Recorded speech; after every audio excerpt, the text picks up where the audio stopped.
আসসালামু আলাইকুম রহমতুল্লাহ। এই যে এগুলো সব রিটার্ন আসছে। আজকে আরও কয়েকটা ক্যান্সেল হয়েছে। ঠিক আছে, আজকে আর কয়েকটা ক্যান্সেল। আসলে মানুষ অর্ডার দেওয়ার সময় মাথা ঠিক থাকে না।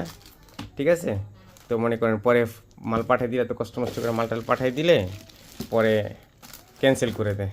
ঠিক আছে, অনেকে বলে বেশি দাম। হ্যাঁ, 200 টাকা, 400 টাকা, 500 টাকা সবার থেকে আমি অবশ্যই বেশি নেই, কুরিয়ার চার্জ ছাড়া পাঠাই। আমি ক্যাশ টাকা, অগ্রিম টাকা দিয়ে মাল কিনি, তারপরে টাকা ছাড়া পাঠাই। ঠিক আছে, এই জিনিসগুলো আপনাদের বুঝতে হবে।